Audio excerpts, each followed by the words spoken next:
Welcome, everyone, to Consciousness Engineering. I am so excited about today's trainer, Joe Vitale. I've been reading your books, Joe, for almost 10 years now, and they've had an incredible impact in my life. And so what I wanted to do, folks, in this training is have Joe come on to share with you some of the mind-blowing ideas that I've learned from studying his work for over a decade. You've been around for a long time. Yes, I have. And Joe, we love to start every interview with a important question so we get to know you better. That question is, what gets you out of bed every morning? A good cup of coffee gets me out of bed every morning. But beyond that, inspiration. I'm driven by passion. I get excited about ideas. I get excited about projects. I get excited about books. I'm getting excited about music that I'm creating. And I want to jump out of bed and I want to bring life to it. I'm a guy who follows my heart, I follow my inspiration, I follow my passion, and that's a lot of juice. I'm plugged into the current of life. And so more than the cup of coffee in the morning, it's the inspired ideas that I can't wait to bring birth to, that I can't wait to bring into the world. So it's those ideas, it's that passion that makes me excited. In fact, I start to get excited even talking about it right now because it's an exciting subject. It's an exciting way to live. And you know, that's something that I've really admired about you.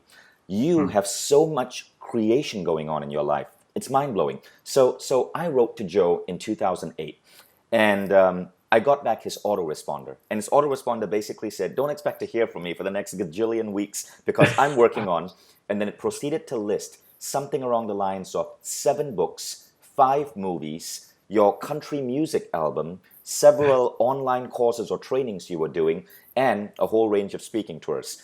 And that's what I find phenomenal about you. And I think I'm going to call this particular training Intention versus Inspiration, because I know few people in the world who can create so rapidly, so much great output like you. And you aren't just writing books, you're writing great books. Books such as Spiritual Marketing, World's Greatest Secret, Zero Limits. These books have had an amazing impact in my life. Yet you were once homeless. Can you tell us about that? How did you go from homeless to where you are now? Well, I didn't do it overnight. It's a long process. Yeah, I was homeless back in the 1970s, back in Dallas. I didn't have a car. I didn't have anything. I slept in public libraries and bus stations and other places. But here's the thing. I kept following my dream. I kept believing in myself and thinking that any day now something's going to shift. I kept pursuing my idea that I was going to be an author. And this is what my passion was, and this is what was driving me. And so as I kept pursuing, day by day, doing whatever it took, and writing, even when there was no evidence around me that I would ever be a success, I wrote every day anyway. This is an important element of success. I was persistent when nobody around me believed in me. I was persistent when I even doubted myself. I was persistent when there was no evidence whatsoever that I would ever achieve anything. But I learned something along the way, and this is really important. I learned that the clearer you are, the faster you get results. The clearer you are, the faster you get results. You mentioned 5 books. I've written 50 books. You mentioned 7 movies. I'm now in 15 movies. You mentioned 1 country album. I have no country albums, but I have 15 albums now. 5 rock and roll singer-songwriter albums, and the rest of them are kind of meditative, new age, otherworldly, transcendent music. And yes, I'm still traveling. I just went to Kuwait. I'm going all over the world. So I am doing all of this and more because I'm following my passion and I'm clear. And this is an important element because if people want to hack consciousness and they want to hack their life and they want to get results, one of the important things they have to do is get clear. And what I mean by that is being clear of your own interference. Most people have an idea for a book. Most people have an idea for a music CD. Most people have an idea for a product, a service, a business. But most people aren't clear about it, and they talk themselves out of it. They say, not me, not now. I don't have the experience. I don't have the money. I don't have the connections. And they're done. They don't produce anything. What I mean by getting clear is getting clear of the beliefs that would stop you from moving forward. When you get clear, you can achieve almost anything and at a rapid pace.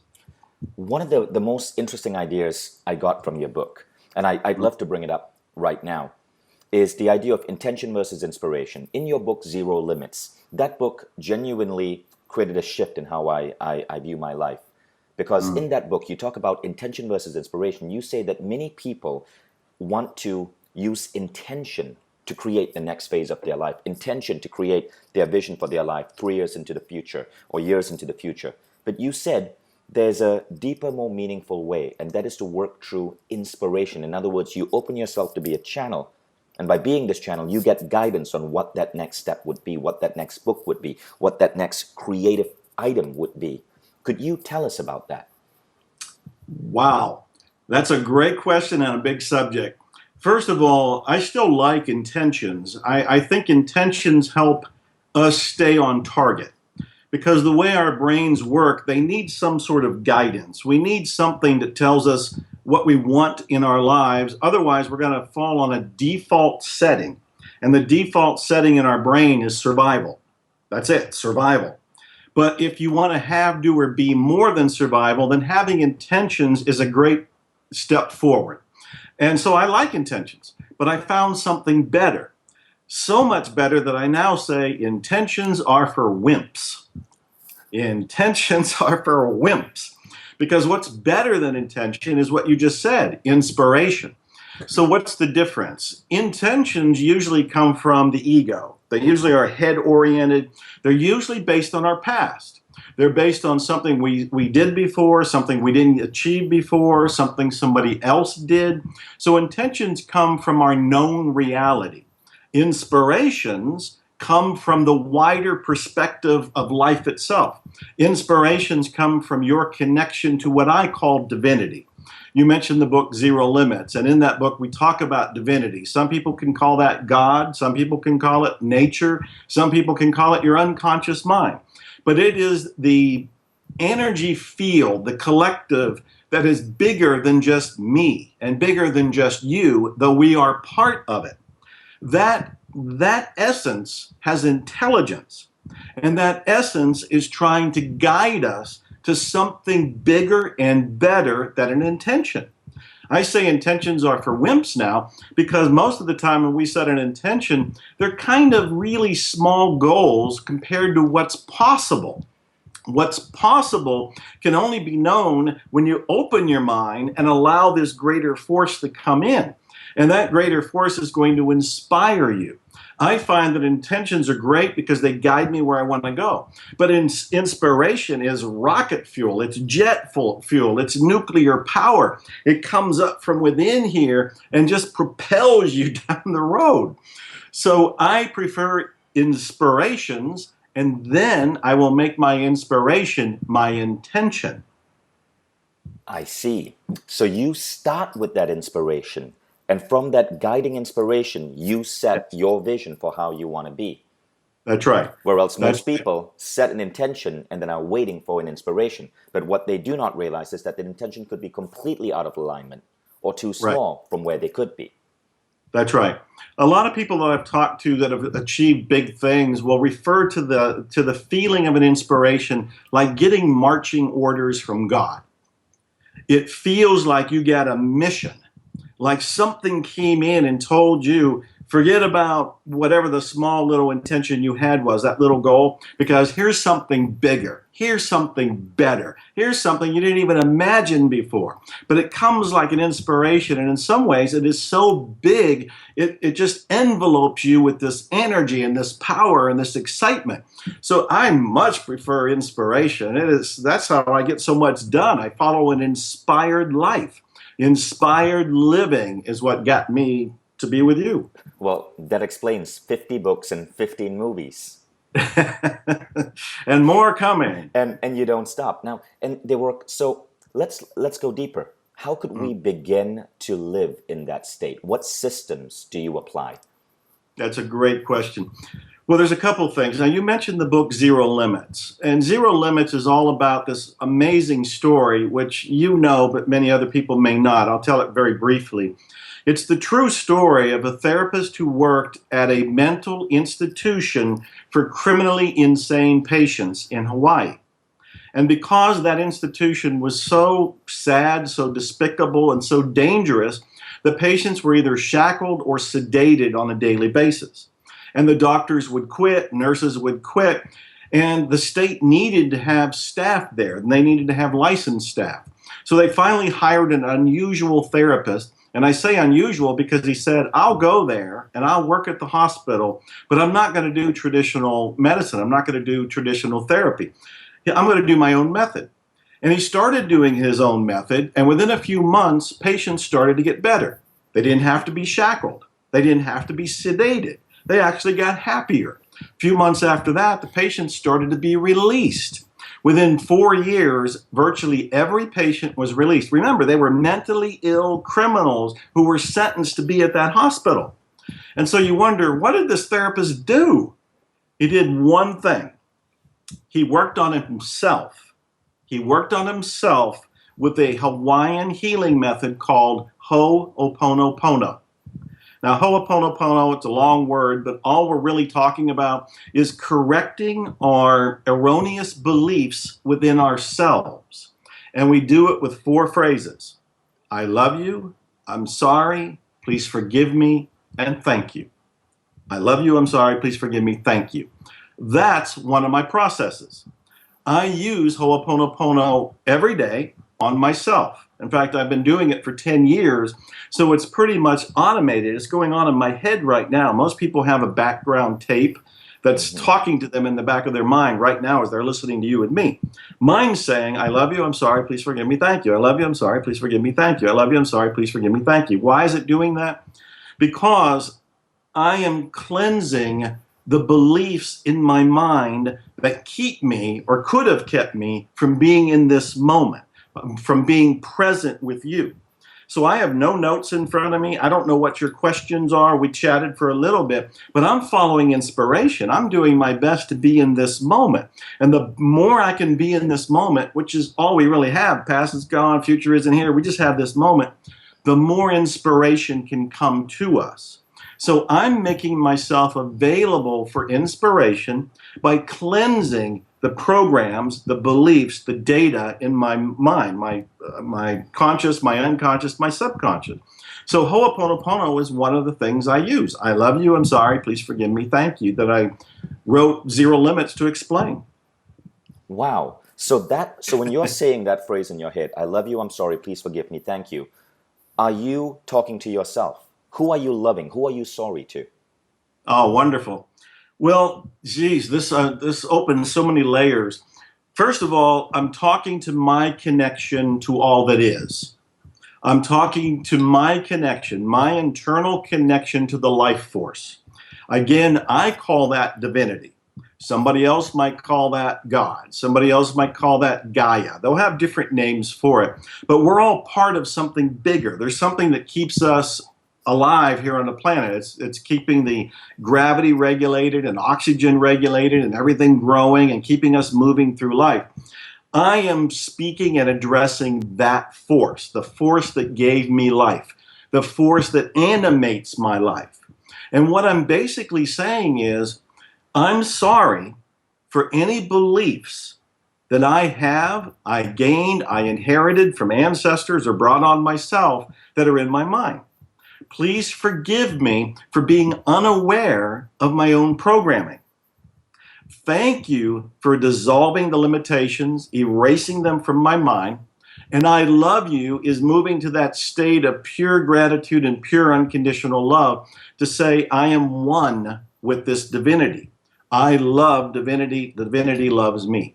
So it is a one-on-one relationship. Wow. Now, yeah, this is deep and powerful, but we got to wonder, how does saying that heal an entire ward of mentally ill criminals? So if the doctor is sitting in his office and he's thinking to himself, I love you, I'm sorry, please forgive me, thank you, how is he healing those patients? By saying that to himself. He didn't say it to the patients. He looked at their charts. So he's looking at their charts and he's feeling whatever he's feeling. He's upset, he's angry, he's frustrated, he's whatever the emotion is. And with those feelings, he's addressing his petition to divinity and saying, I'm sorry for whatever we did in the world, whatever I did, whatever I believe that created this person. Please forgive me for the programming that got intertwined with that patient and myself. Thank you for taking care of this. I love you. All taking it back to himself. He's taking full responsibility. As he cleans himself, the patient gets better. So you're starting with the phrase, I love you. I'm sorry. Please forgive me. Thank you. So to recap, you're saying, I love you to that part of you which is connected to divinity. I'm sorry. Please forgive me for any judgments or beliefs from the past that may be souring my essence. That's right. Please forgive me, meaning please heal me of this. Yes, I'm sorry. Please heal me of this. Yes. And thank you. Thank you. As in, it's done. Yes. Okay. Yes. But you're doing this. It's an entirely internal experience. As you say it internally about whatever you perceive on the outside that's bothering you, your cleansing of the inside makes that on the outside disappear. Wow. Now, I take it that there's another belief that this remarkable man has. What is his name, by the way? Dr. Hulin. Dr. Hulin. Dr. Hulin. It seems that he also believes that everything that he's witnessing in the exterior world, he has control over. Doesn't have control over, but it is a mirror of what's in him. So in other words, he's a walking projector. So are you, and so am I. So as we walk around through the world, we see things out there, and some of them we don't like. But in Dr. Hulin's world, he sees that what he's noticing out there is a projection of what's in him. So instead of trying to change what's out there, he changes him. He sees total responsibility. He sees that he is 100% responsible for everything he does and sees and feels. And instead of trying to change the outer world, he changes his inner world. I know in one of my very first conversations with him, he asked me, he said, have you ever heard the phrase, you create your own reality? And I said, well, of course, I write about it. I talk about it. And he says, well, if you create your own reality and a mentally ill patient in a hospital is in front of you, did you not create them too? Or by extension, if somebody is complaining about work and they have an employee or they have a boss or they have somebody that's upsetting them, if you create your own reality, it includes that person. You created them. This is where full responsibility becomes this growth hack where you realize that there isn't a separation. What it is that everything out there is your responsibility. And I'm quick to point out, it's not your fault. It is not to blame anybody. It is not to feel guilty. It is to take back your power and to realize you're running the projector.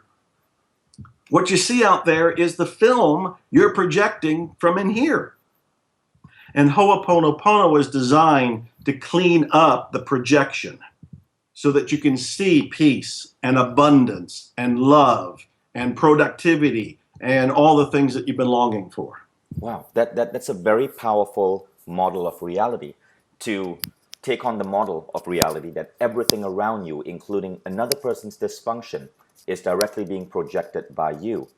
Yes. It reminds me of the training I did just before you, which was with the Reverend Michael Beckwith from the Agape. Sure. From the Agape Spiritual Center.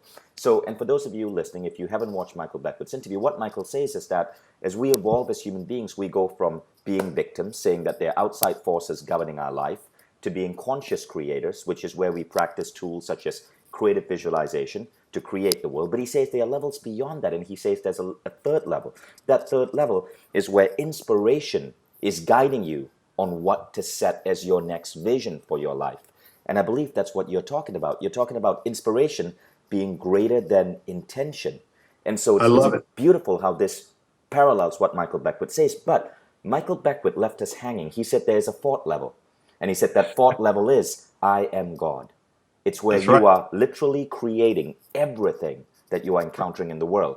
Could Dr. Hulin, the doctor you're mentioning, be at that fourth level? What do you think of level three and what do you think of the jump between level three and level four?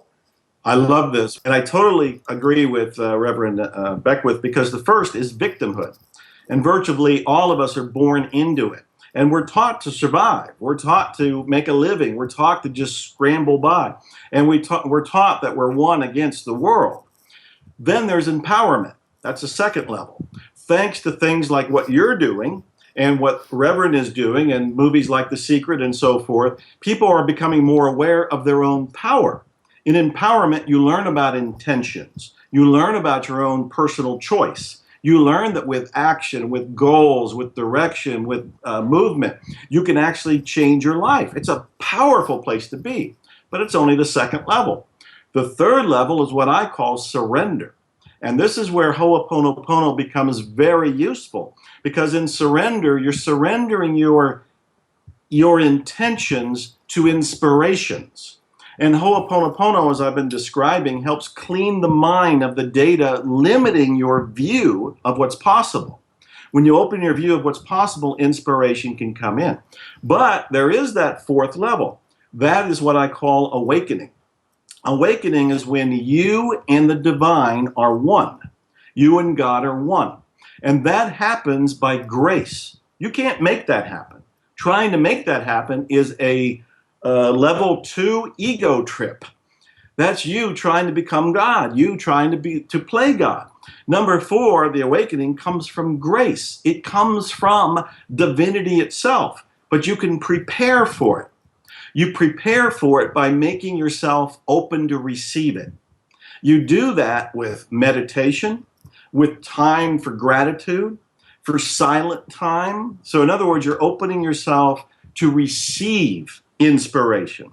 And as you are opening yourself, you can merge with divinity. You can become one with all that is. You can have the awakening where you are, in essence, divinity. And divinity lives and moves and breathes and thinks through you at that point. And I can take people through a tiny little exercise to get them right up to that door. And if you give me permission, I'll do it. I would love that. Okay. And I think everyone listening right now is at the edge of their seats right now. Beautiful. So all this is an awareness exercise. As we are talking right now, people are thinking. They're thinking about they like what we're saying, or they're confused by what we're saying. They like Joe, they like you, they don't like us. There's all kind of thoughts going on in their head right now. What I want them to be aware of is that they're witnessing those thoughts. They are not those thoughts. They are having thoughts, but they are not thoughts. This is an important first step. So somehow they are the observer. Somehow they're behind the thoughts, and these thoughts are just kind of trucking on by, and you get to watch them. At the same time, there's emotions, there's feelings. Maybe they're still excited, they're on the edge of their seat, as you said. Maybe they're still hurting from something from today. Maybe their neck hurts or something. There's emotions going on at this very point. It could be happy, it could be sad, it could be any number of things. But they're noticing them. If they say, I am sad, there's the I and there's the sad. There's the I that's witnessing the sad. When they just take 1 minute and realize, I'm not my thoughts, I'm observing them. I'm not my emotions, I'm observing them. Now look at our body. They're in this body, which they may love, they may want to change, they want to morph into something else. Maybe it's a little uncomfortable, maybe it's totally fine. But they have a body. They are not a body. So, if you're not your thoughts, you're not your emotions, you're not your feelings, you're not your body, what are you? You're this background witness, this observer. That essence is what I call the zero state, and what Dr. Hulin in Zero Limits and the follow-up book At Zero called the point of zero. That is the essence of you. That is the essence of me. That is the essence of the next door neighbor, all the people listening. When we go behind the thoughts, behind the feelings, behind the body, there is a witness. The more we can attune to the witness, the closer we'll be to an awakening. Wow, beautiful. It's deep, but are there any specific methods or systems we can do to help us be more conscious observers of our thoughts? Well, the number one thing to do is meditate. And I meditate every day. It's one of my daily habits. I have a meditation time and I have a gratitude time.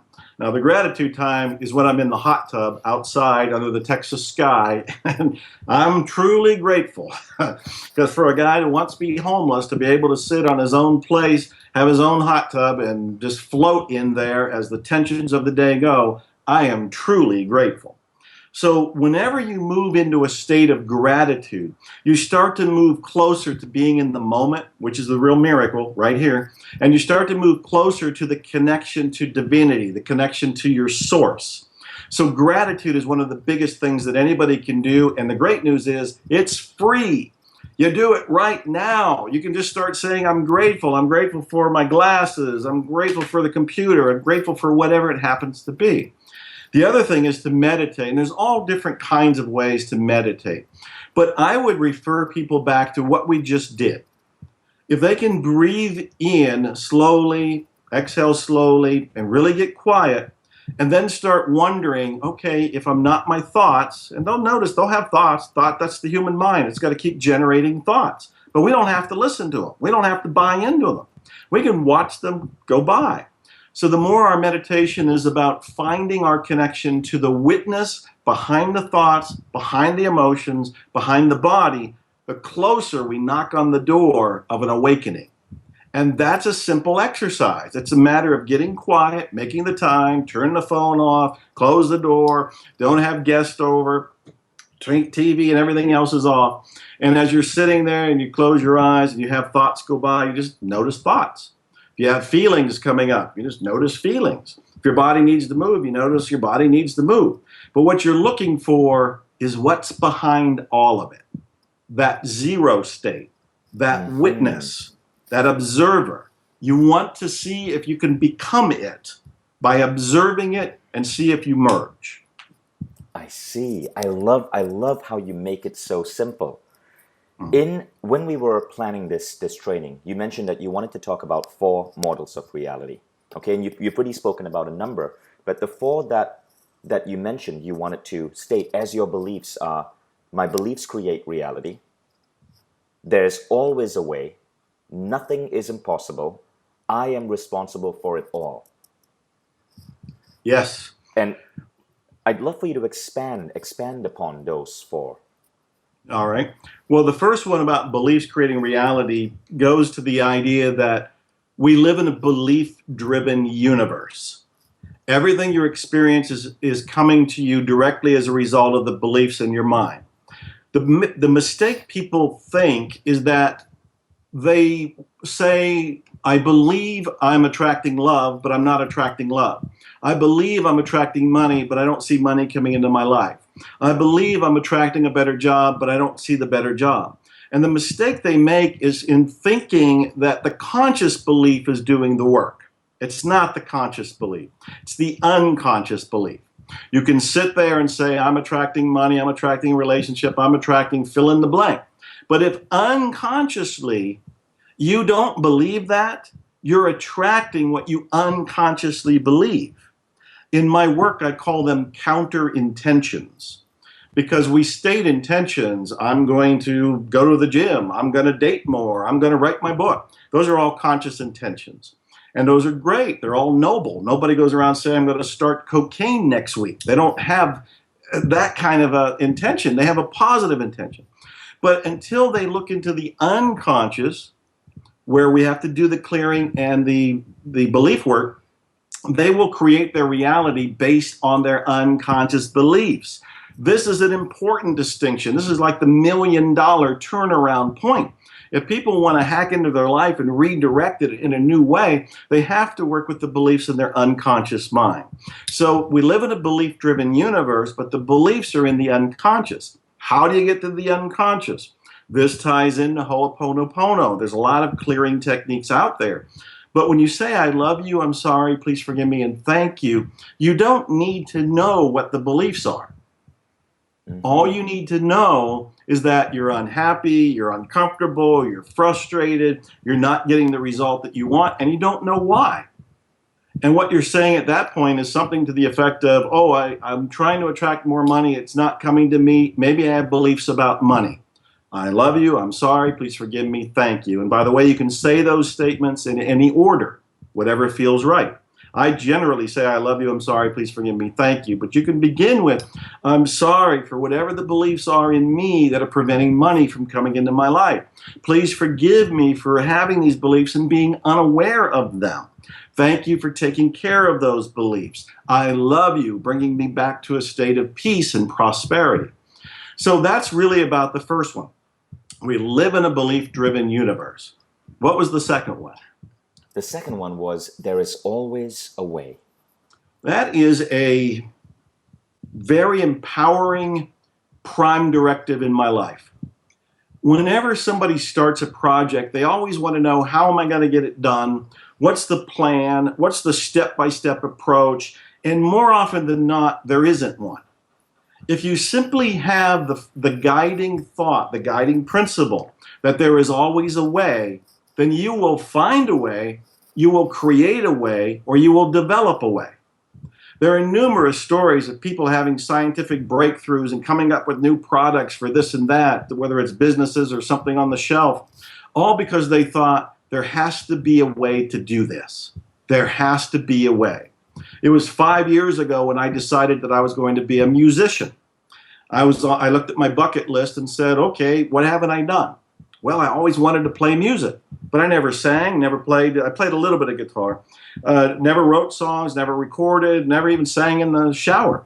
And all my limiting beliefs came up. So I did Ho'oponopono on them to eliminate them. This made me free to move forward. And then I thought, well, how am I going to do this? But I remembered the guiding principle. There's always a way.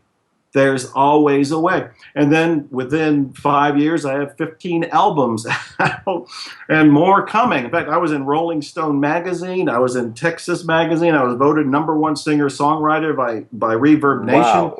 And none of this is to brag. All of this is to say that when you get clear of your beliefs that are stopping you, and you have a belief that there's always a way to get the result of the inspiration you're following, then you will find it.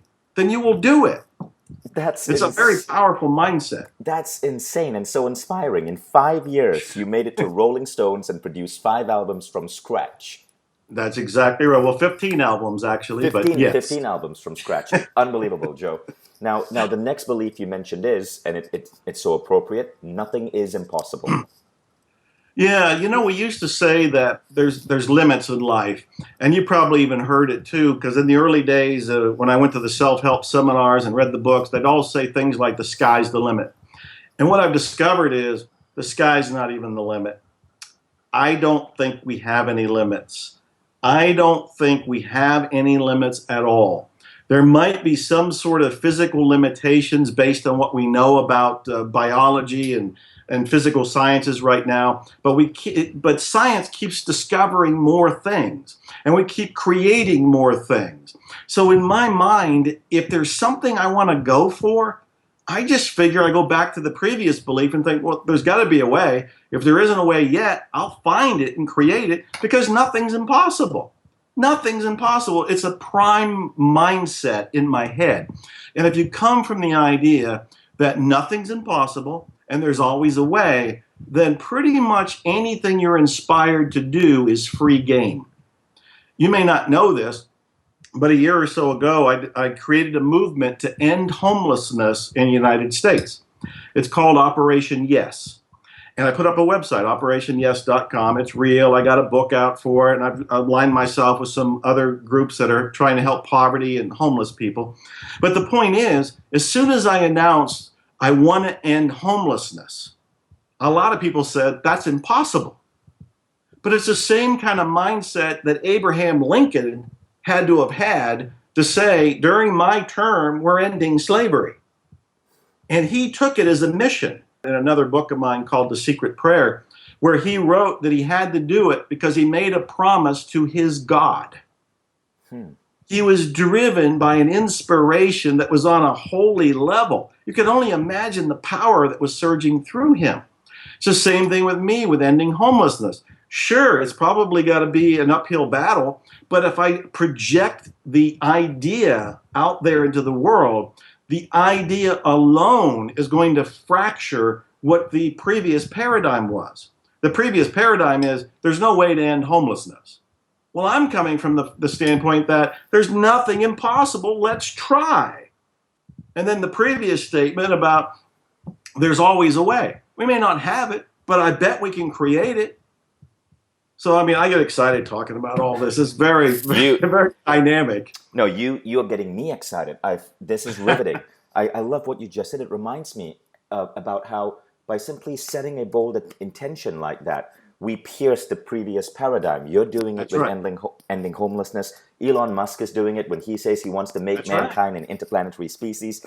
And what I'm starting to learn, and what I think people should learn, is that you don't want to laugh at these people, because they're freaking serious about what they are going to do, and I wouldn't bet against you. Yeah, and that is exactly right. Don't laugh about it. In fact, join them. Or Elon Musk or Larry Page, who wants to make internet globally accessible and free. I love big thinkers like that. I love big dreamers and big doers. Now, the fourth belief that you have is I am responsible for it all. Yes, and that ties into what we were talking about with Dr. Hulan and Ho'oponopono. It goes to the statement that most people don't look at very deeply. It's the idea that you create your own reality. For most people, they just look at it like, well, I create my own reality just right here, my physical being, what I say and what I do. And that's true. But the extended quantum leap version of this is that you are creating everything.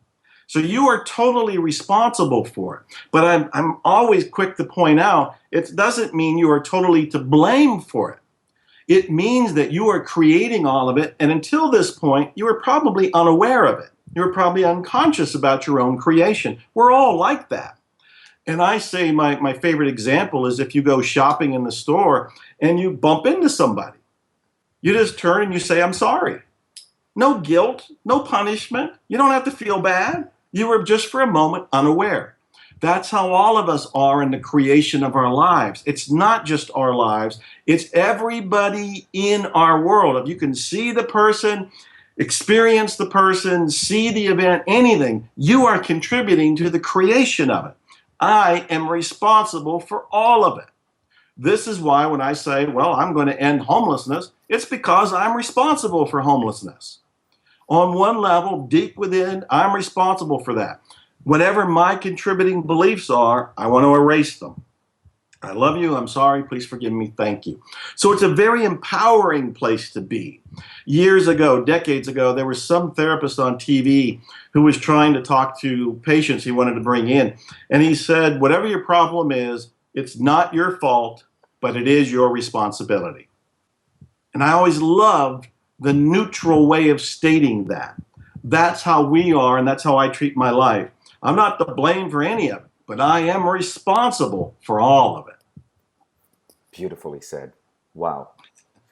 So at this point, you said you gave me a list of a number of different systems that you are going to cover in this training, systems to accelerate our path towards operating from this zero, no limit state of being. And one of the systems was the clearer you are, the faster you get results. Yes. That's a powerful one, and I don't know that many people know about it, because what it means is when you get rid of your conscious and unconscious limiting beliefs, there's nothing stopping you from getting anything done. Now, we've talked about me being in the music world here, and in 15 or in 5 years or so, making 15 albums. During this time, I've met a lot of musicians, professional musicians who are doing it full time for their livelihood. They don't have one album. Some of them don't have more than one or two, and they're performing a lot, and they're struggling. And what I see when I look at them is that they still have beliefs in their head about deservingness, about money, about fame or fortune, about the spirituality of what they're doing. They still have beliefs. And until they get rid of those limiting beliefs, they will just be sluggish in getting results. When I took on becoming a musician, I looked at all of the negative beliefs. They started coming up. All the negative beliefs. Whenever you reach for something new, any beliefs inside of you are going to start bubbling up. So when I reached to become a musician, I had beliefs come up, but I erased them. When I thought, who am I, almost at that point, almost 60 years old, to learn how to play guitar? Who am I to learn how to sing? Who am I to go in the studio? Who am I to write music? Who am I to release music? And then as I dissolved all those beliefs, there wasn't anything in the way for me to proceed. And in fact, I'll tell you a quick little story. My first album was supposed to take 1 year. I had hired a producer to hold my hand, and we were going to take 1 year to make my first album. Do it slow. Well, pretty quickly, the publisher of a local magazine came to me and said, we want to put you on the cover of the magazine. And I said, for what? He said, for whatever you want. And I thought, well, that's a blank check. Well, and I thought about it, and I thought, wow, I'd like to be on the cover of the magazine as a musician.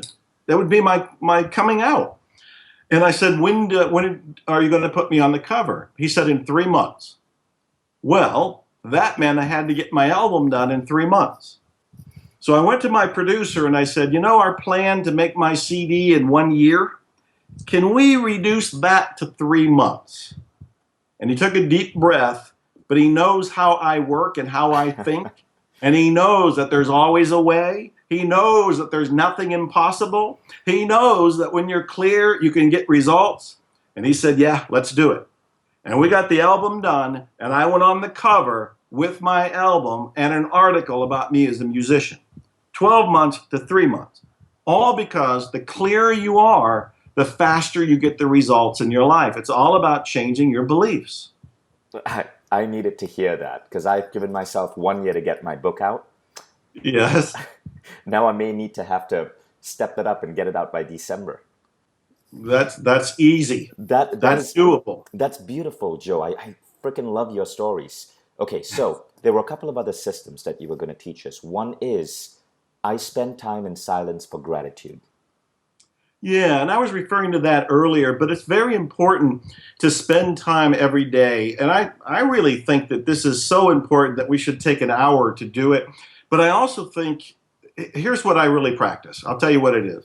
I practice something called active gratitude. It's not just gratitude, it's active gratitude. And what that means is throughout my entire day, not just in the time when I'm in the hot tub, throughout my entire day, what I'm doing is pausing as much as I consciously can to actively give thanks for each moment. I'm actively giving thanks to be here with you. These are great questions. It's a great honor to be interviewed by you. This is a great moment. I am incredibly grateful for all of this. As I go through my day, I want to pause and actively, which means I'm observing, I'm noting, I'm saying, I'm acknowledging my gratitude all through the day.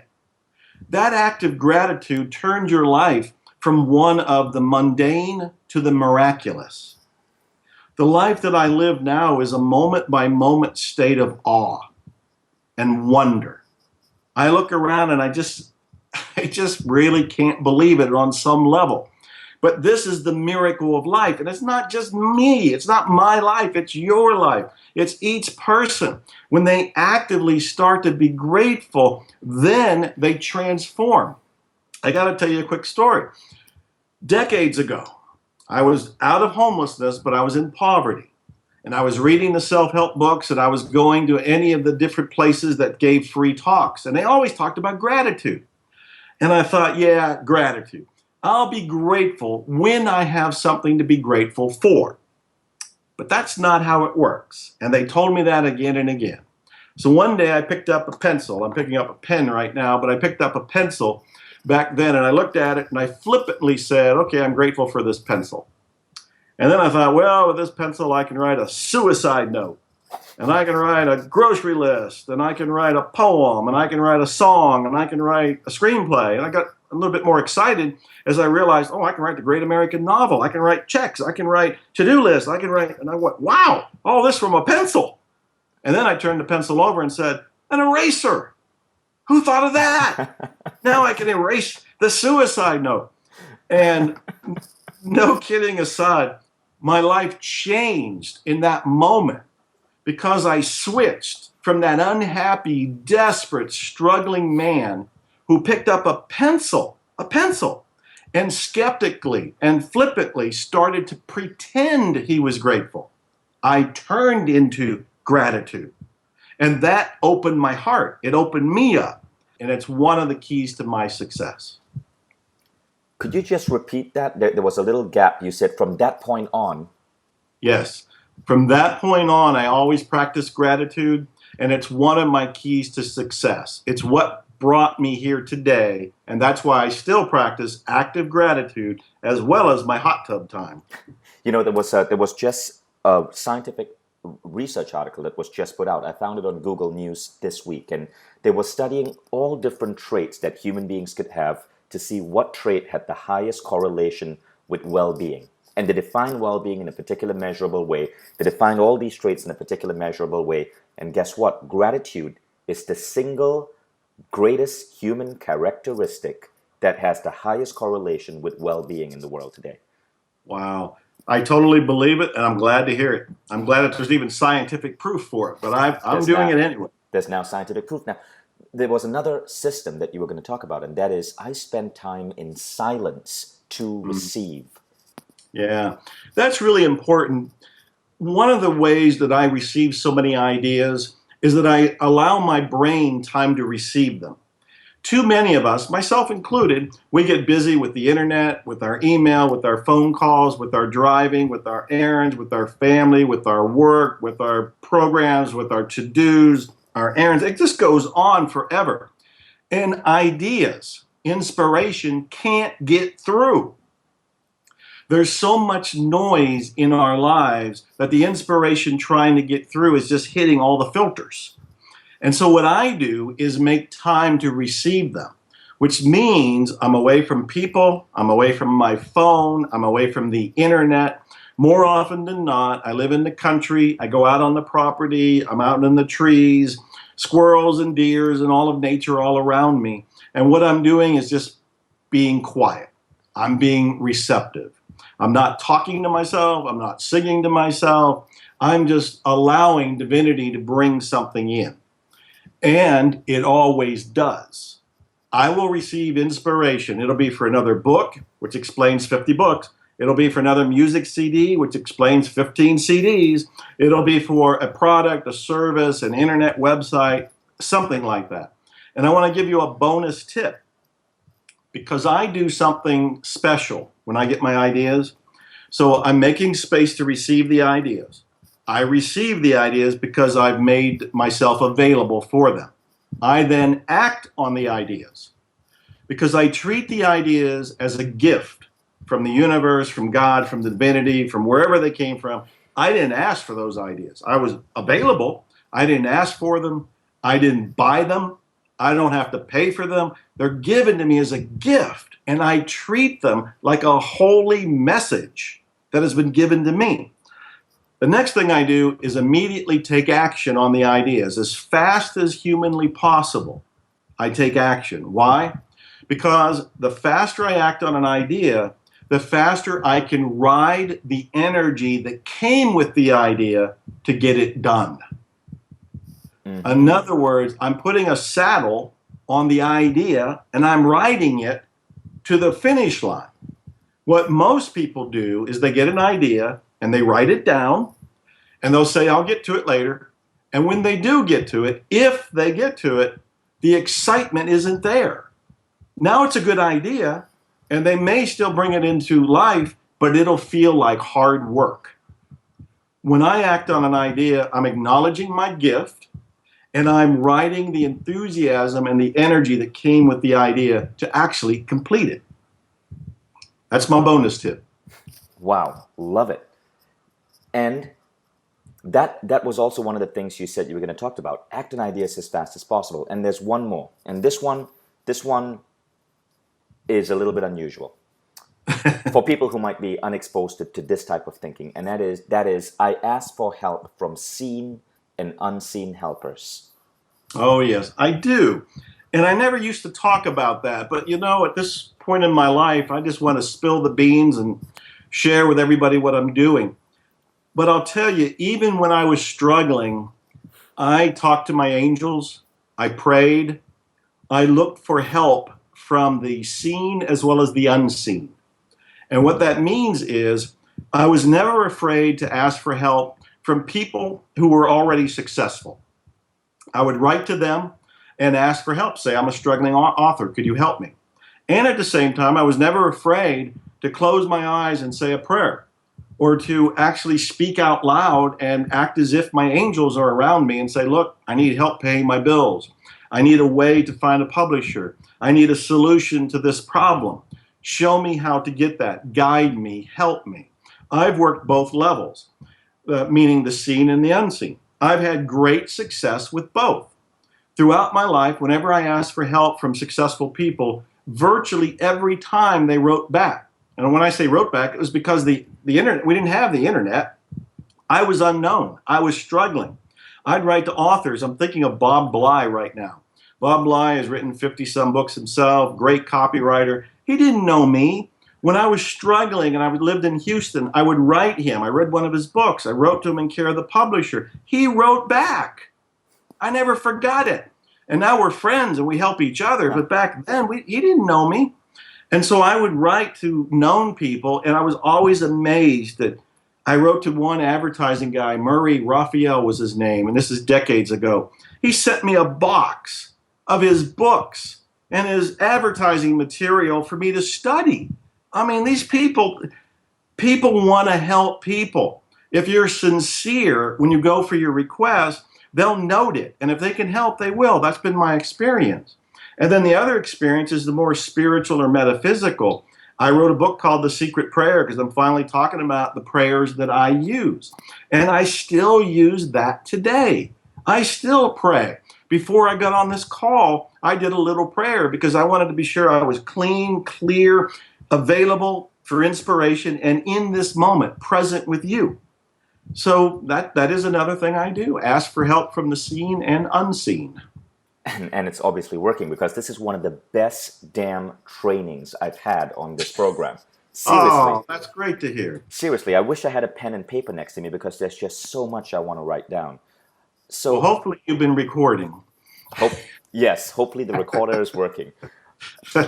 Joe, you mentioned the secret prayer, and just as a quick recap, because at this point you've gotten people so excited, I want to make sure that you share the top 3 books of yours that we can read to truly master this. Zero Limits is, of course, one. That's incredible.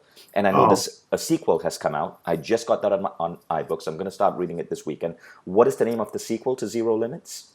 At Zero. At Zero. Okay. At Zero. Great. And then you just mentioned The Secret Prayer. The Secret Prayer is my most recent book. It's been out for a month or so. It's a bestseller on Amazon.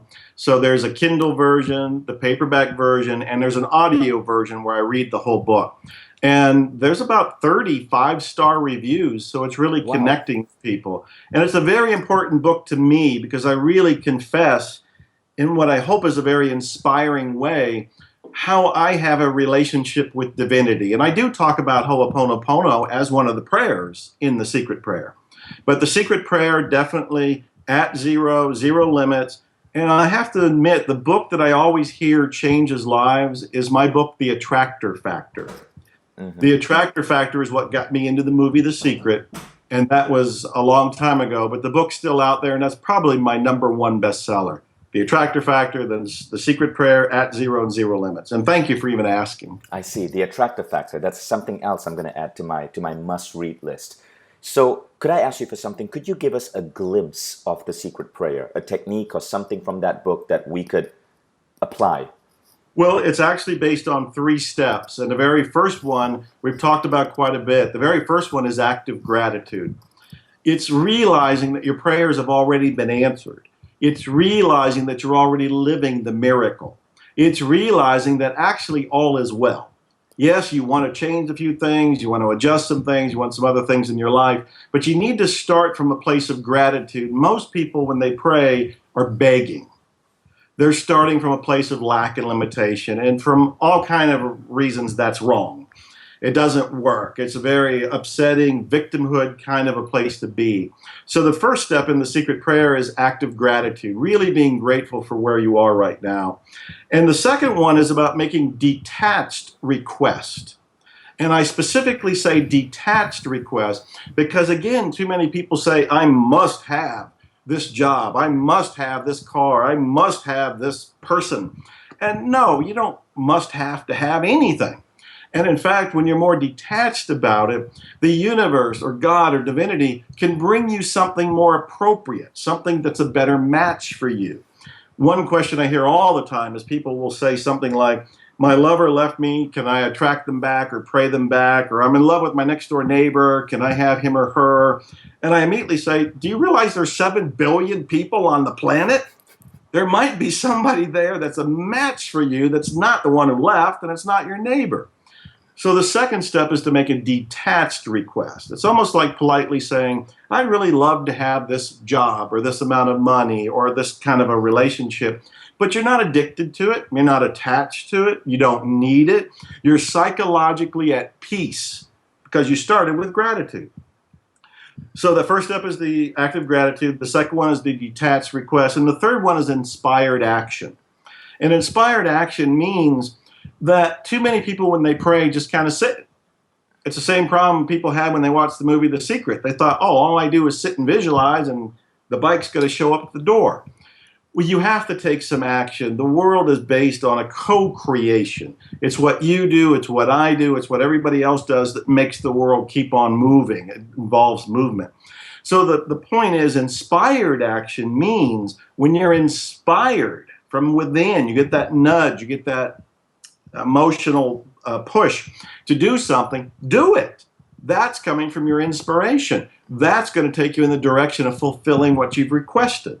So there's a lot more to it than that, but that's the basic 3 steps to the secret prayer. Wow, amazing stuff. Joe, you've delivered so much incredible ideas, models, and systems in just 58 minutes. This is exciting. For those of you listening, if you'd like to explore some of these topics further, for sure, pick up Joe's book. I can tell you so much about how Zero Limits, even though it's not a traditional self-help book, it's a story. That book changed my life because of that idea of intention versus inspiration. Other things to check out on this particular program, Consciousness Engineering, are the trainings with Dr. Michael Beckwith, because, as I mentioned earlier, he talks about moving through those 4 stages to ultimately becoming I am God. And then our training with Emily Fletcher, who is that amazing meditation instructor who has spoken at Harvard Business School, because she expands upon one of Joe's ideas, which is I act on ideas as fast as possible. That particular segment from Emily is amazing. And third, listen to the training by Christy Marie Sheldon. She gives her own technique, which is also really interesting, on how to clear beliefs so you can be at that zero state. And of course, Joe, look into Joe's work. It is incredible. Joe, thank you so much. This was just beautiful and enlightening. Thank you. And Godspeed to all your listeners and viewers. Thank you. Take care.